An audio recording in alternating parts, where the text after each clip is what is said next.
तीन महामंत्र। ॐ त्वमेव साक्षात् श्री महालक्ष्मी महासरस्वती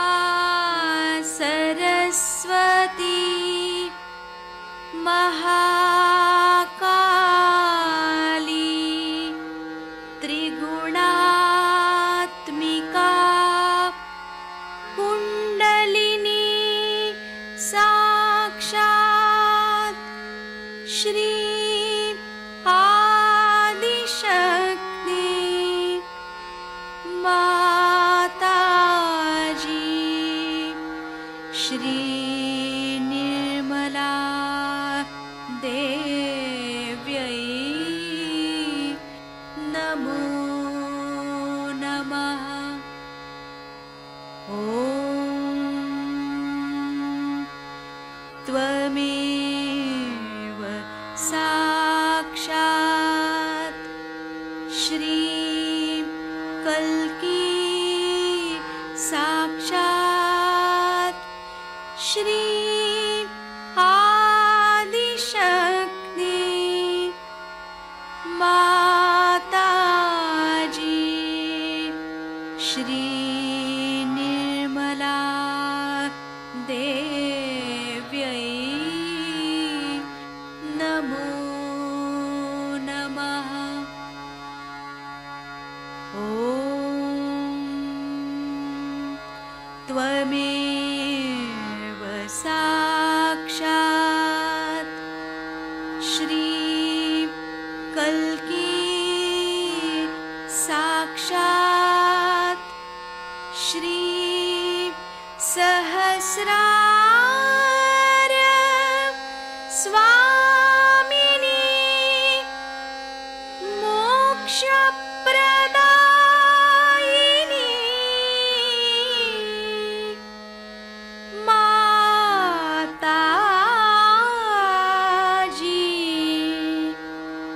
श्री निर्मला देव्यै नमो नमः। श्री गणेश मंत्र। ॐ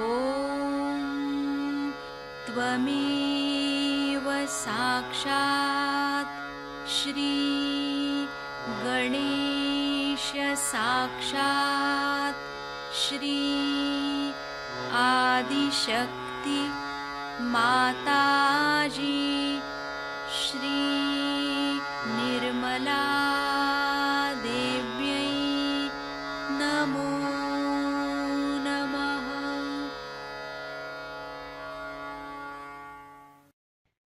जय श्री माता जी। दोनों हाथ माँ के सामने,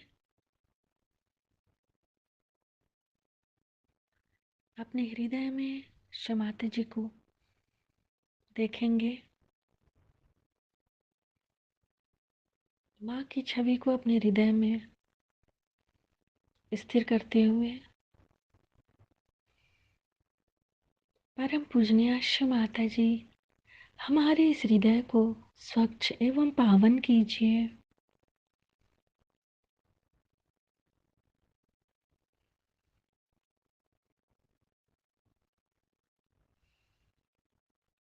श्री माता जी,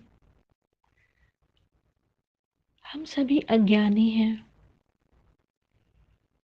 हम सबकी अज्ञानता के कारण यदि आपके सान के खिलाफ जाने अनजाने में हुई गलतियों को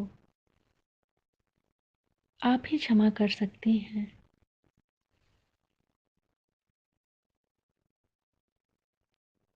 संपूर्ण चित्त बीचों बीच हृदय में ही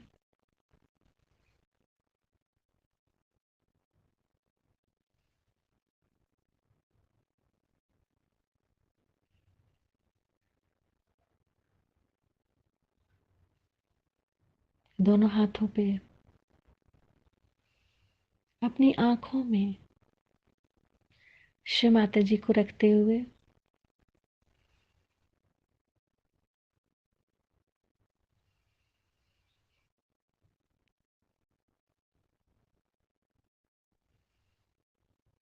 अपने संपूर्ण चित्त को राइट स्वादिष्ठान,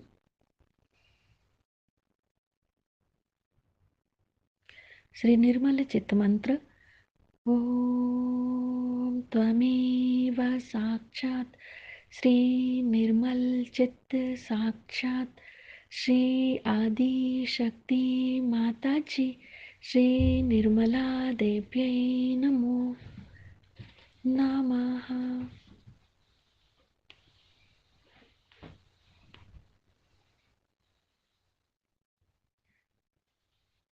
संपूर्ण चित्त राइट स्वादिष्ठान पर रखते हुए माँ हमें स्वयं को देखने की शक्ति दीजिए।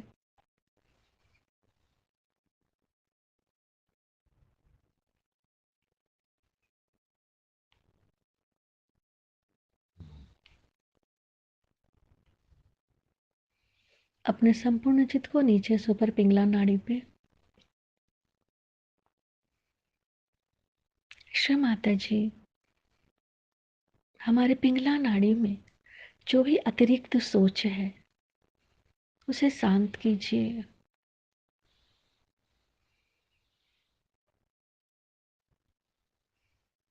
क्षमा माता जी हमें हमारे ही विचारों से मुक्त कीजिए। संपूर्ण चित्त नीचे से ऊपर पिंगला नाड़ी पे,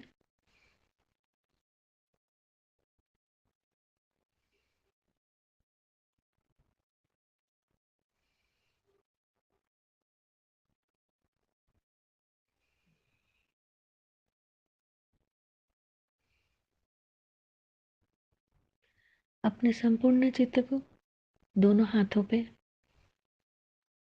हाथों में जो कुछ भी है उसे माँ के श्री चरणों में समर्पित करेंगे।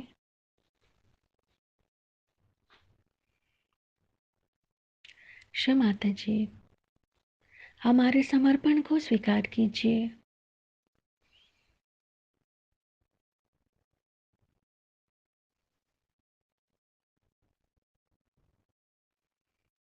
संपूर्ण चित्त बाएं हृदय पे, क्षमा माता जी हमारी आत्मा को प्रकाशित कीजिए।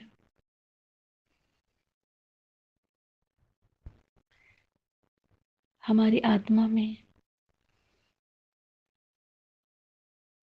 क्षमा का तत्व, ज्ञान का तत्व, प्रेम का तत्व प्रदान कीजिए।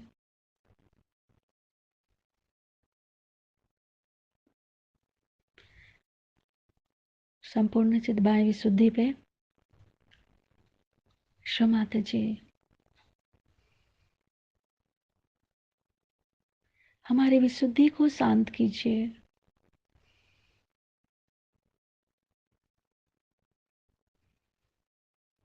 क्षमा माता जी मैं बिल्कुल भी दोषी नहीं हूं। हमारे अंदर से समस्त दोष भाव समाप्त कीजिए।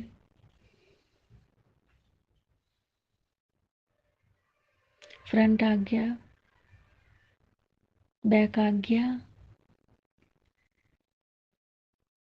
सिर का तालू भाग, सिर के तालू भाग पर माँ को देखेंगे। क्षमा माता जी हमें पूर्ण संतुलन दीजिए।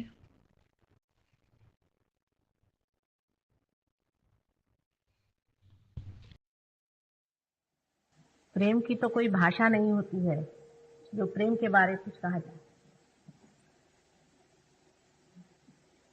हमारी माँ हमसे जब प्यार करती है तो वो क्या कह सकती है कि उसका प्यार कैसा है। ऐसे ही परमेश्वर ने जब हमें प्यार किया,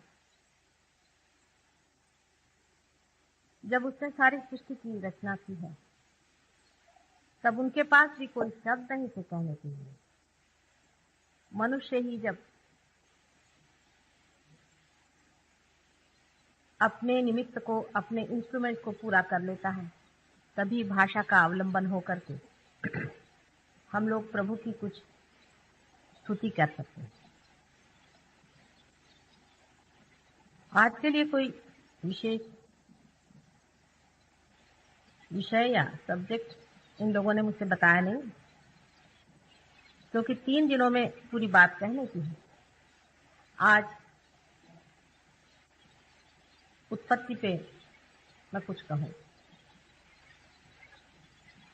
मेरा जो कुछ कहना है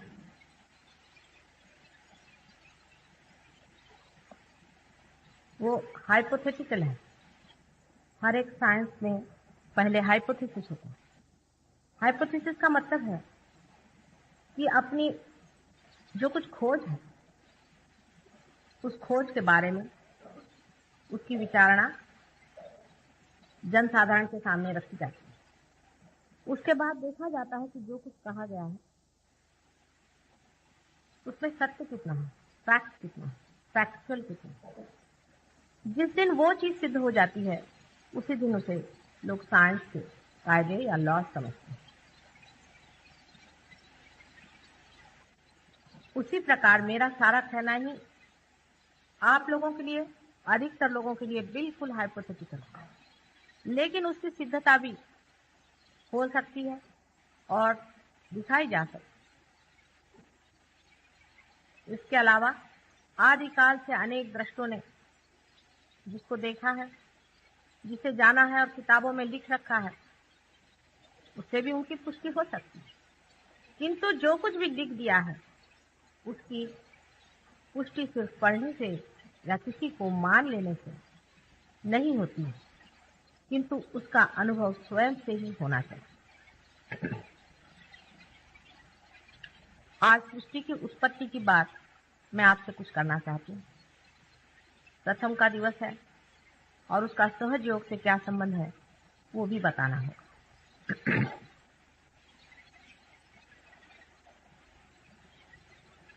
ब्रह्म के बारे में कहा जाता है कि वो आदि और अंत से परे नित्य है। जिसे हम चैतन्य समझते हैं, जिसे हम चैतन्य शक्ति समझते हैं, उससे ब्रह्म का स्वरूप अलग। चैतन्य शक्ति उसी ब्रह्म का एक अंग है। ब्रह्म माने जो कुछ भी है सब कुछ ब्रह्म ही है।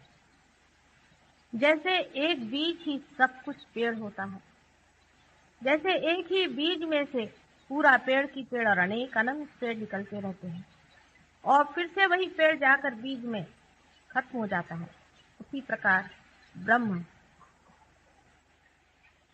अनेक प्रकार विकारों में प्रादुर्भावित होता है, मैनिफेस्टेशन होता है और अंत में फिर वही बीज बन जाता है और फिर बीज से अनेकानेक अनंत विश्व उत्पन्न होते हैं।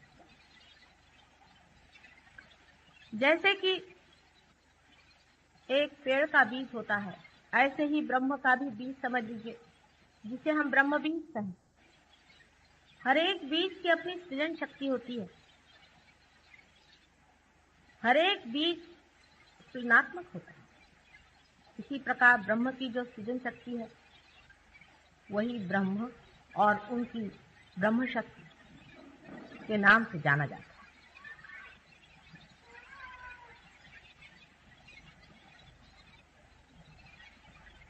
परमात्मा को ये सारी सृष्टि रचने की क्या आवश्यकता पड़ गई जब वो संपूर्ण।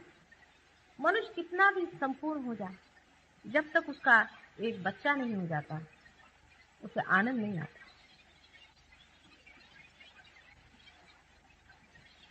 उसको ऐसा लगता है मैंने जो कुछ भी कमाया ये किसके लिए। इसीलिए संसार में बहुत से लोग होते हैं जो बहुत धनी होते हैं, अगर उनके पास एक बच्चा नहीं होता तो वो बहुत प्रयत्न करते हैं कि किसी तरह से उन्हें एक बच्चा हो, कम से कम एक बच्चा हो जाए कि ये जो कुछ उनके पास है संचित वो किसी को दे सके, किसी को रिवील कर सके। इसी प्रकार परमात्मा को जब प्रेम हुआ, उनके हृदय में जब प्रेम स्पंदित हुआ,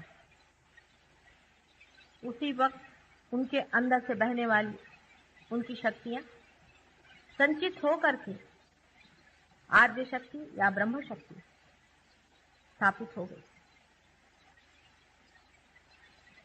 अब बीच में बचा हुआ जो कुछ भी है वही ईश्वर और परमात्मा। इसके लिए साइंस वाले मुझसे बार बार ये कहते हैं कि हम ईश्वर को नहीं मानते। आप ईश्वर को न माने, लेकिन अपने हृदय को अगर मानते हैं, इस हृदय में जो स्पंदित है वो क्या है? इस हृदय में जो स्पंदित है वही ईश्वर,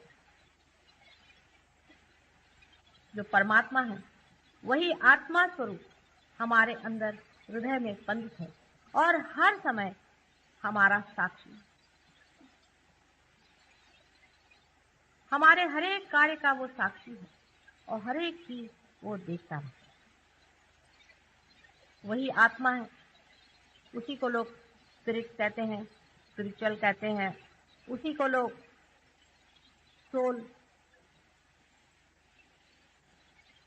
जीवात्मा, जब वो जीव धारणा करता है तो उसे जीवात्मा आदि शब्दों से जानते हैं। ये जो अपने हृदय में बसा हुआ एक साक्षी स्वरूप परमात्मा है, उसकी शक्ति जो शुरुआत में आद्या शक्ति,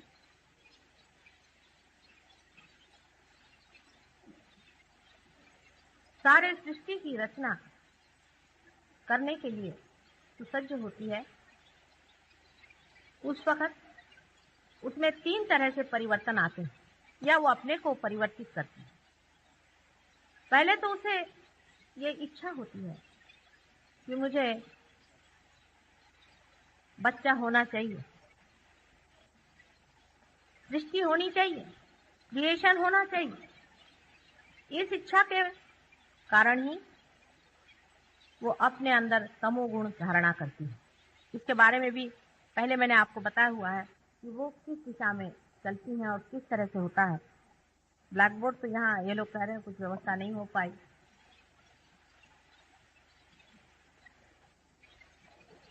पहले जो इच्छा की जाती है, इच्छा करना आवश्यक, उसी से तमोगुण का वलय तैयार होता है।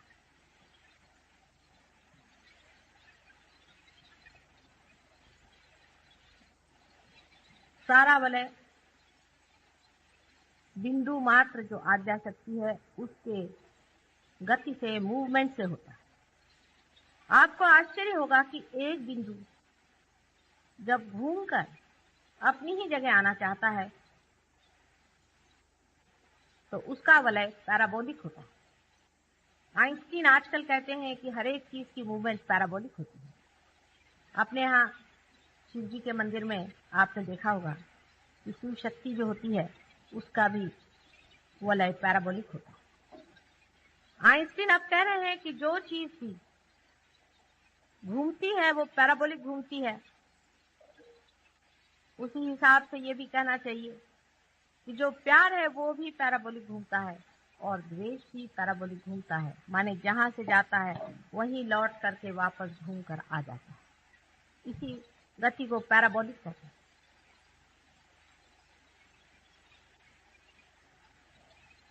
इसी प्रकार से पहले वलय के आकार को हम कह सकते हैं कि जिसने तमोगुण की रचना संसार में की। जैसे एक पंखे में 3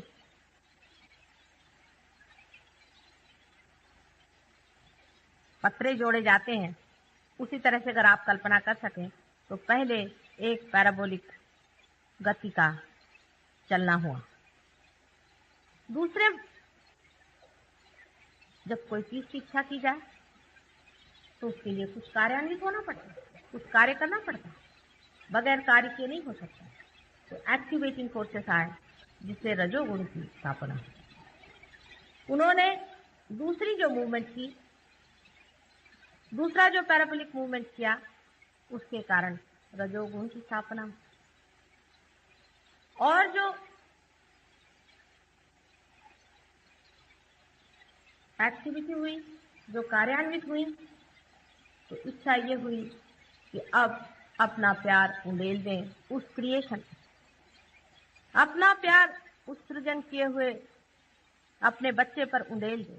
यही रेवलेशन है और यही सत्व गुणों की रचना करता है। इस तरह से आप सोच सकते हैं कि एक ही चीज 3 बार घूम करके 3 गणों को गुणों को किस तरह से बनाती है और उसके ही अनेकविध परम्यूटेशंस एंड कॉम्बिनेशंस, मिलने जोड़ने घटाने से ही बनने वाली ये सारी सृष्टि, और उसमें ही फिर एक पृथ्वी की रचना होती है। पृथ्वी की रचना भी पैराबोलिक ही मूवमेंट से होती है। अभी आप अगर साइंस में पढ़ें तो एक्सप्लोजन की थियोरी बड़ी जबरदस्त लोगों के दिमाग में बैठी है, पर 10 साल पहले मैं भी यही कहती थी कि एक्सप्लोजन हुआ है। बगैर एक्सप्लोजन के हमारी जो उत्क्रांति आज हुई है ये हो नहीं सकती। इवोल्यूशन की जिस हालत में हम पहुंचे हैं ये बार बार एक्सप्लोजन हो करके ही हम इस दशा पर आए। लेकिन आज वही बात लोग कहने लग गए हैं कि कोई न कोई ऐसा एक संघ मास इकट्ठा हुआ था जो एकदम से टूट पड़ा और उसके अंदर से सारी ही सूर्यमंडल आदि अनेक मंडल बने। आज साइंस वाले इसी बात को कह रहे हैं। उसी प्रकार जब पृथ्वी बनने के बाद भी दूसरा एक एक्सप्लोजन शुरू हुआ जहां जीवंतता मनुष्य में आई। पहले तो आप जानते हैं सबसे पहले छोटे छोटे एक एक सेल के प्राणी जीवधारी हुए। उसके बाद बढ़ते बढ़ते मनुष्य की दशा में हम लोग आ गए। उत्क्रांति के बारे में विशद पूर्वक बताने की जरूरत नहीं है, लेकिन वहां पर भी अगर आप सोचें, अगर आप विचार करें,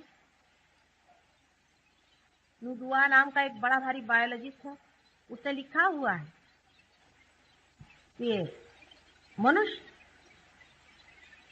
जब जड़ से बना है तो आश्चर्य होता है कि इतने थोड़े समय में मनुष्य कैसा बनता है। इसमें कोई चांस नहीं था, यूं ही नहीं बन गया था, लेकिन कोई न कोई इसके पीछे में हाथ था, कोई न कोई कार्य इसे कर रहा था, कोई न कोई इस सृजन को गति दे रहा था, संभाल रहा था और उसका नेतृत्व कर रहा था। आखिर ये शक्ति ऐसी न होती तो अभी तक मनुष्य तो छोड़ो पर कुछ अमीबा भी संसार में नहीं आ सकते थे, जिसे कि लॉ ऑफ चांस साइंस में माना गया है।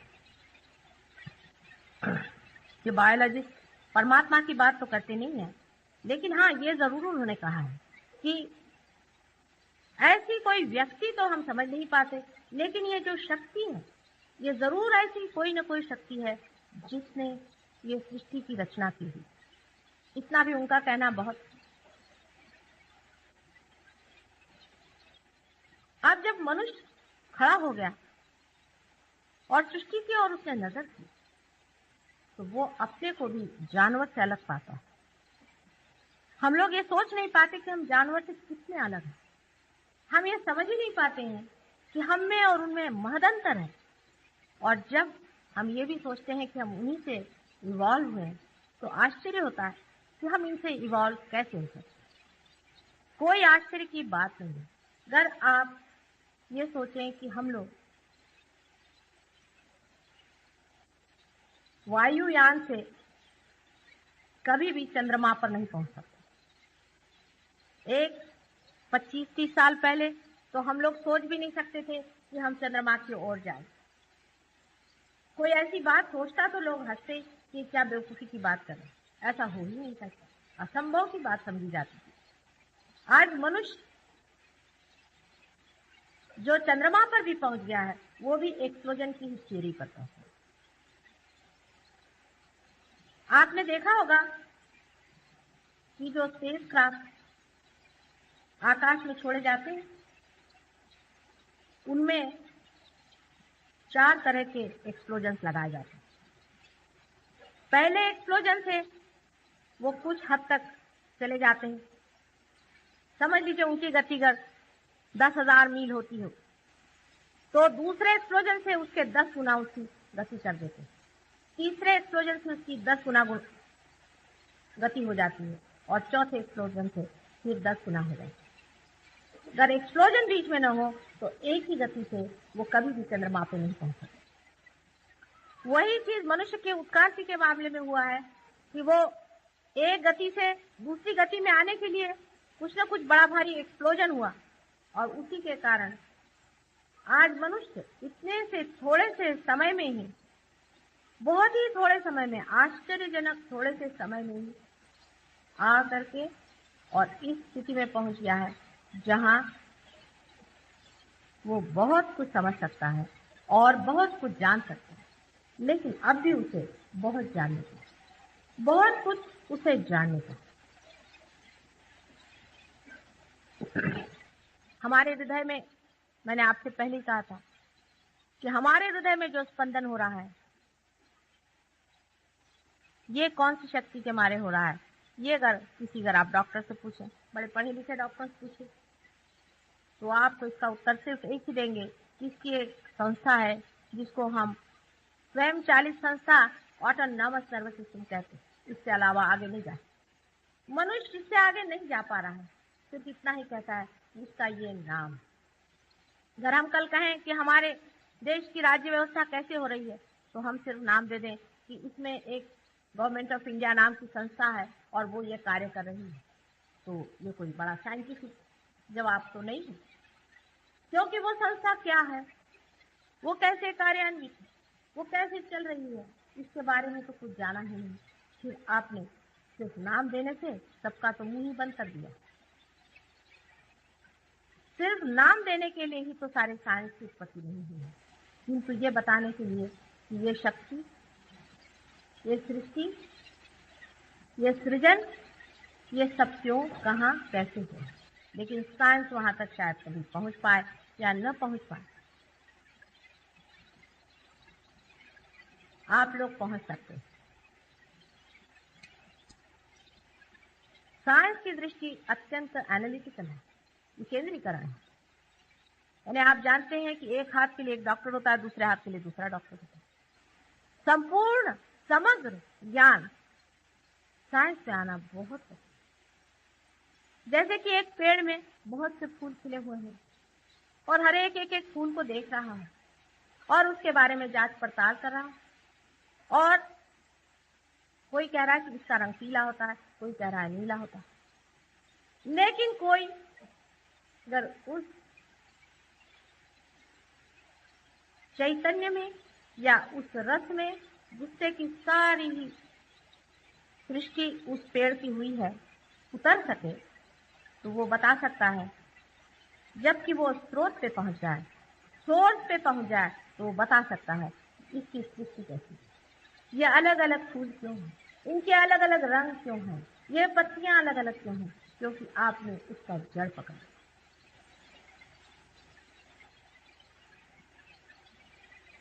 हालांकि लोग बहुत से बंबई में हमसे जब भी हम बात करते हैं तो कहते हैं या लोगों को खाने पीने को नहीं, चीनी नहीं मिल रही है, माता जी आप ये क्या सब भगवान भगवान की बातें करते। ऐसा भी लोगों को कहना सही है। लोग कहते हैं कि आपको इस वक्त ये क्या पड़ा हुआ है, लेकिन ये सब क्यों हो रहा है अगर सोचा जाए। एक पल आप सोच लें, अपने देश में खाने पीने को नहीं, अमेरिका में लोग आत्महत्या कर रहे हैं, भाग रहे हैं अपने घर में, पागल हो रहे हैं लोग। कहाँ नहीं है ह्यूमन क्राइसिस। सारे संसार में आप किसी से भी बातें करें तो ऐसा लगेगा कि इससे पहाड़ टूटा जाए, चाहे उनके पास खाने पीने को हो, चाहे उनके पास बाल बच्चे हो, चाहे ना। संसार में कहीं भी कोई एक ही सुखी जीव तो नहीं दिखाई देता।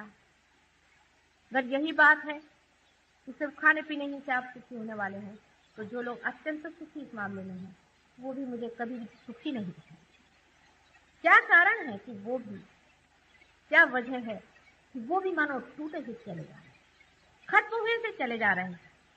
इसका कारण यही है कि जो पेड़ अत्यंत बाहर बढ़ जाए और विशाल हो जाए बाहर, और अपने स्रोत पे जाकर न बैठे, अपने स्रोत को न पकड़े, अपने सोर्स को न पकड़े, वो पेड़ जरूरी है कि टूट जाए। जहां से हमें सारी शक्तियां मिल रही हैं, जहां से हम शक्ति पा करके और शक्तिशाली हो सकते हैं, उसी की अगर हम खोजने लगा तो जरूरी है कि हम एक एक व्यक्ति टूटेगा, एक एक देश टूटेगा, एक एक संसार का कण कण टूट जाएगा, क्योंकि जो इंटीग्रेटिंग, जो बांधने वाली, जो सृजन करने वाली, जो शक्ति देने वाली, एनर्जी गिविंग वाइटैलिटी, जो स्वयं चैतन्य है, उसका जब तक हम लोग पता नहीं लगाएंगे तब तक हम चैतन्य रहित हो जाएंगे, मृत हो जाएंगे, सारे संसार का संहार हो जाएगा। इसलिए अब आप समझ सकते हैं कि कितना आवश्यक है कि उस चीज का हम पता लगे, उस शक्ति का हम पता चला जो हमारे हृदय में धक धक धक धक चल रही और हमारे ऊपर में आवाहन है, इस चीज का चैलेंज है कि जानो ये क्या है। मैं रात दिन धक धक धक धक तुम्हारे हृदय में चल रही हूँ, तुम्हारा वचन चला रही हूँ, तुम्हारा आश्वासन चला रही हूँ। तो इसे जान लीजिए कि ये चीज क्या है। अगर इसे जाना नहीं तो सारा की सारा सारी परमात्मा की सृष्टि रचना सारी की सारी खत्म हो जाएगी और इसकी दारोमदार, इसकी जिम्मेदारी, इसकी रिस्पॉन्सिबिलिटी हर एक मानव की। मानव ही ऐसा है जो कि आज सृष्टि की स्टेज पर खड़ा हुआ है। आज मानव में ही वो शक्ति खेल रही है जिसे वो जान सकता है। क्या कुत्ते बिल्ली से समझेंगे? मैं क्या कुत्ते बिल्लियों से जाकर के कहूँ या जंगलों में पेड़ों से जाकर के कहूँ कि भाई तुम अपनी शक्ति जानो? मुझे तो आप ही लोगों को बताना है बार बार कि जिस शक्ति के सहारे आज आप चल रहे हैं उसे जरूर जान लीजिए और उसका परिणाम, न जानने का परिणाम आप देखिए। कहीं भी मनुष्य को शांति नहीं, जंगल में चला जाए, घर से भाग जाए, दुनिया छोड़ दे, लेकिन उसे शांति नहीं है, उसे आनंद नहीं है, उसकी शक्ति नहीं हो रही, घबरा रहा है।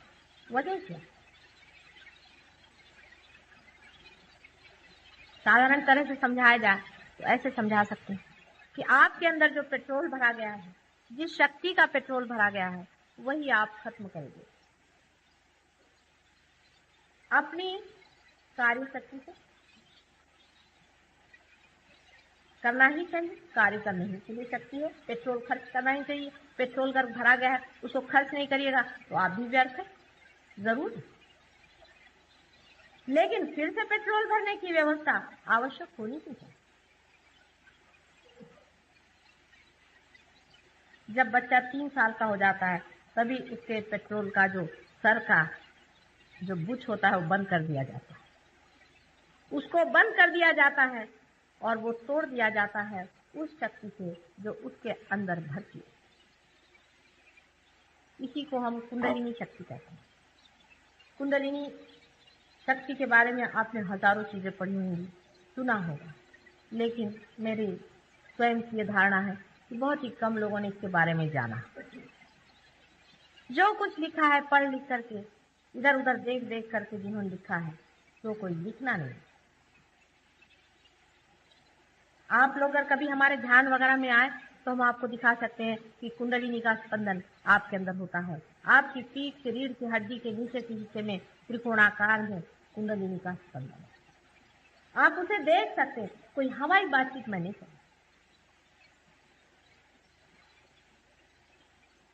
उसका स्पंदन, उसका उठना और चढ़ना आप अपने हाथ से देख सकते हैं।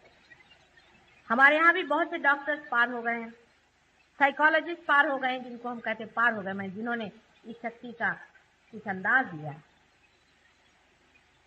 ये लोग इस बात को मान, लेकिन उनकी बात कौन सुनता है, मेरी बात कौन सुनता है? पता नहीं 10 साल बाद, शायद 10 साल बाद अगर अमेरिका से बात आएगी तो हम लोग सुनेंगे, क्योंकि हम विश्वास ही नहीं कर सकते कि ऐसा कोई कर सकता है और एक भी साधारण गृहिणी ऐसा कार्य कैसे कर सकती।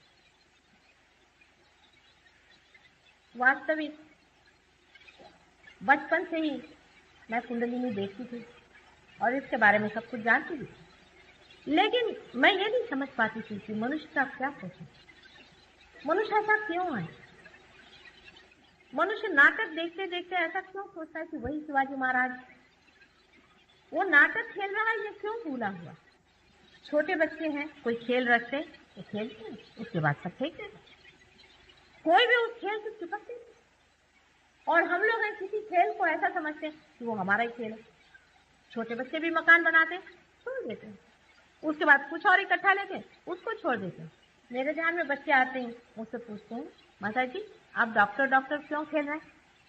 वो सोचते हैं सारा संसार खेल है, फिर बड़े होने पर हम क्यों इसे सोचते हैं कि ये खेल है?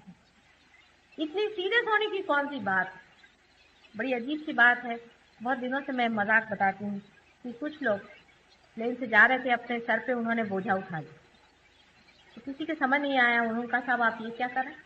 उन्होंने कहा कि साहब मैं तो ट्रेन का बोझा जो है वो हल्का कर रहा हूँ। बड़ा सीरियसली कहा उन्होंने। ऐसे ही हम लोग करें। वास्तविक हमारा कार्य कुछ भी नहीं, हमें कुछ करने का नहीं है। जैसे ये माइक है, इसे कुछ नहीं करने का है, सिर्फ मेरी जो वाणी है आप तक पहुंचाना।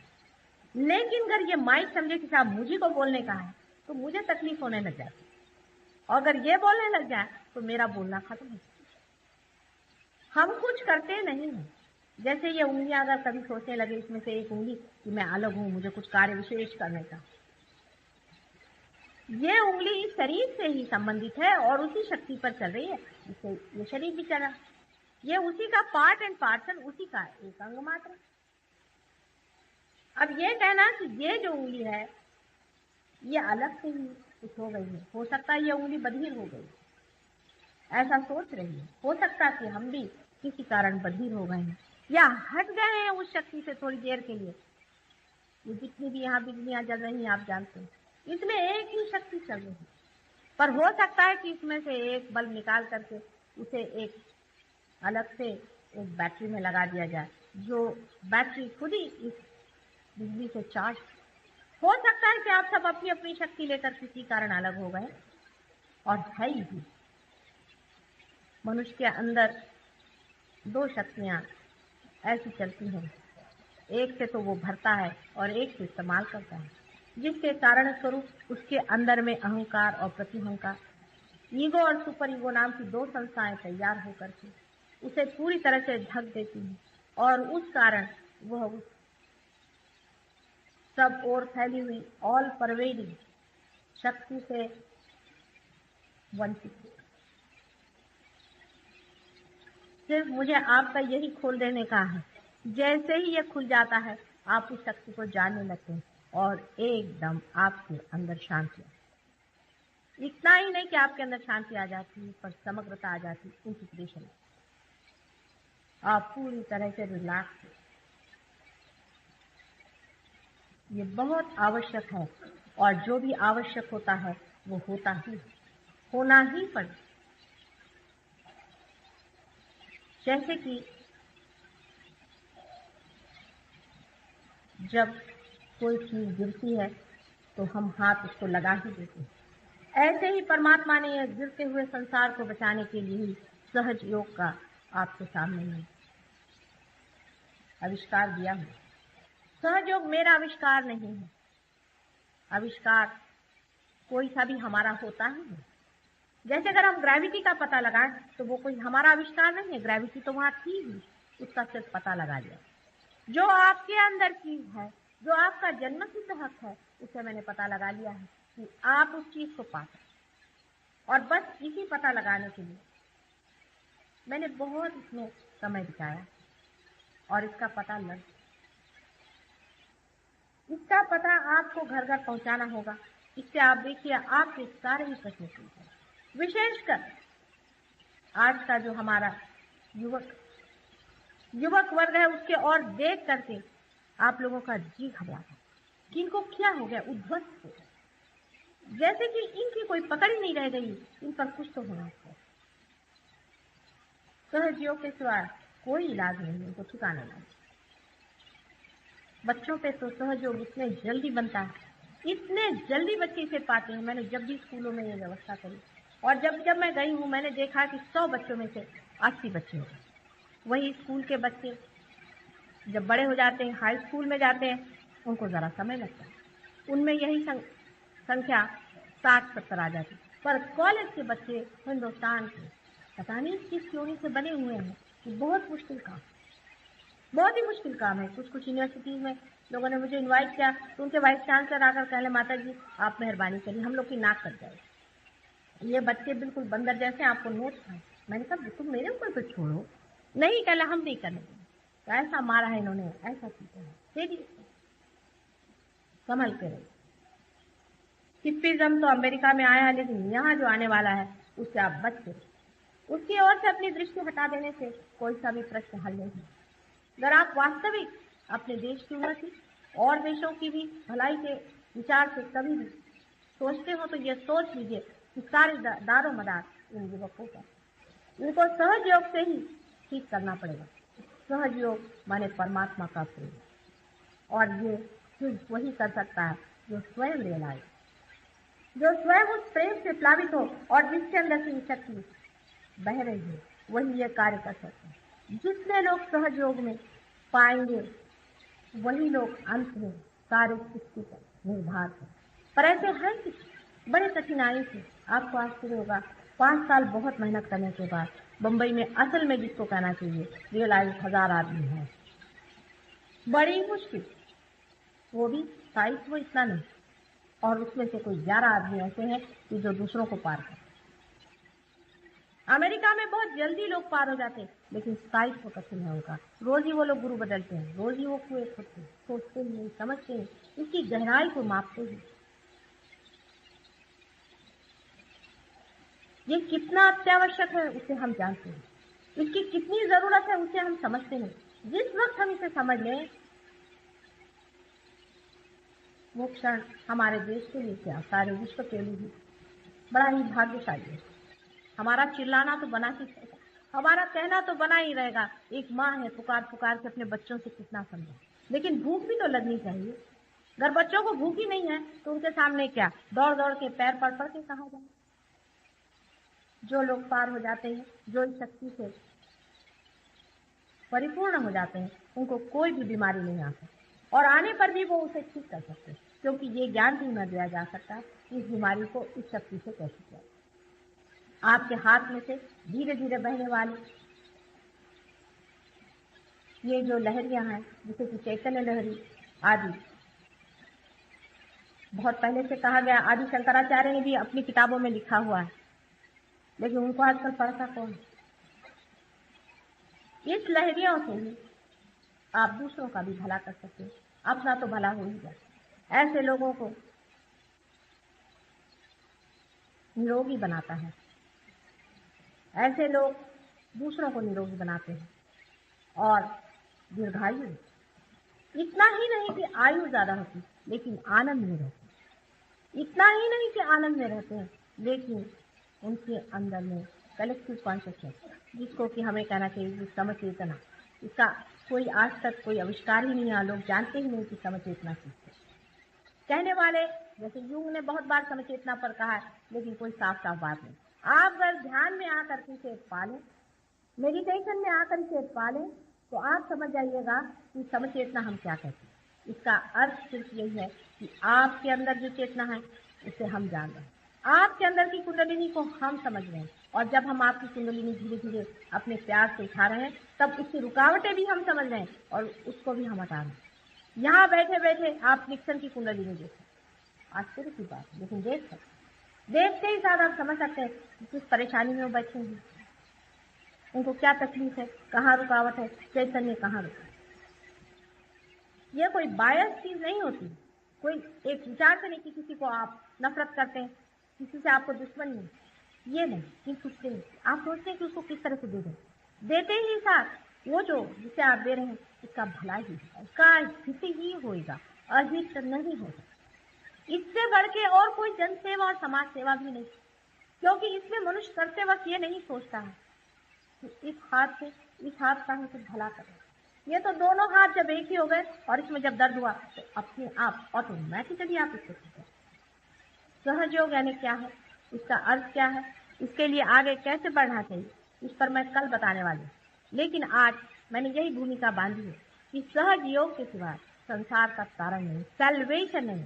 बाकी जितने भी योग हैं उनसे और चाहे जो भी होता होगा, लेकिन सैल्वेशन नहीं होता, तारण नहीं हो सकता। अगर संसार का तारण करना है तो सहज योग का ही अवलंबन करना चाहिए, जो परमात्मा का अपना ही मार्ग, वही ये कार्य कर रहे हैं। सिर्फ आपको जानना मात्र। दुख सिर्फ इतना है कि सहज योग में आपकी स्वतंत्रता पर ही सकते हैं। अगर आप इसको पूरी तरह से सोच विचार से, अंदर की आर्थिकता, अंदर की प्यार से नहीं चाहेंगे, ये काम नहीं करें। अमेरिका में एक साहब बहुत बड़े आदमी थे, वो मेरे ही साथ 4 दिन आके रहे, कहने मुझे पार करा। वो पार नहीं हुए। वो बहुत परेशान कि साधारण गृहिणियां वो पार हो रहे हैं, हम पार नहीं हो रहे, क्या बात है, हम क्यों नहीं पार हो रहे।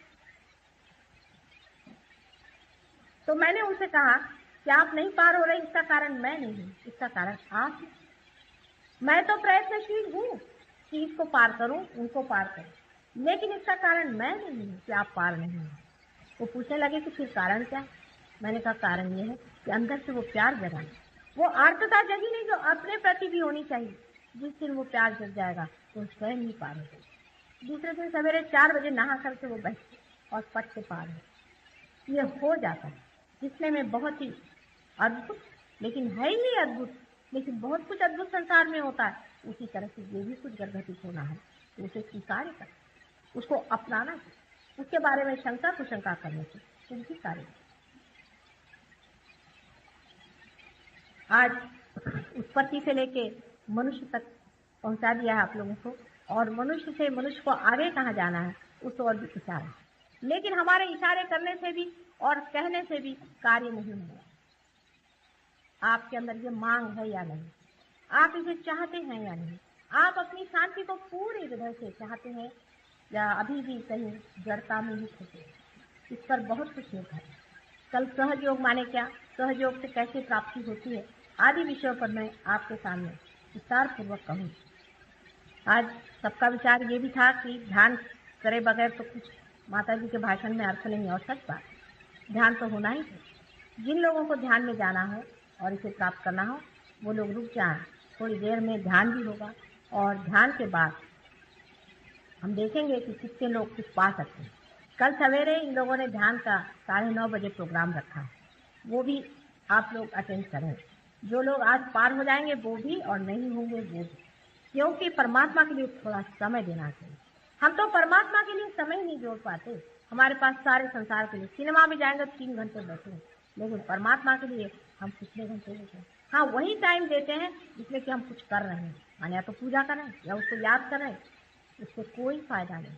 पहले आपका कनेक्शन तो लगने दीजिए।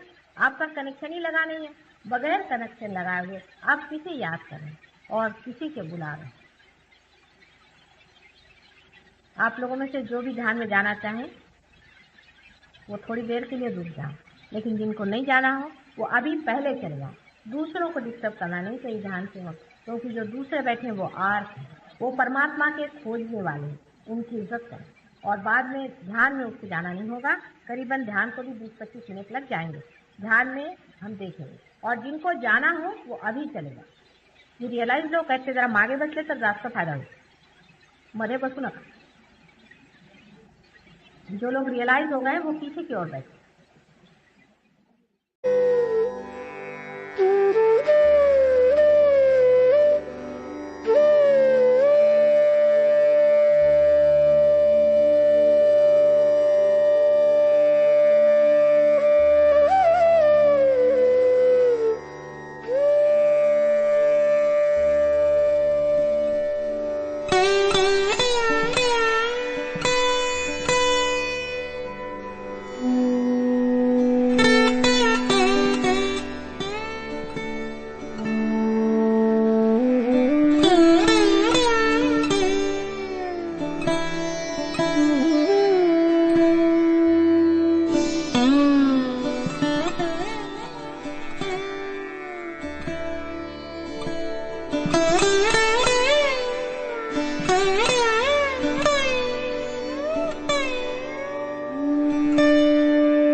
लगा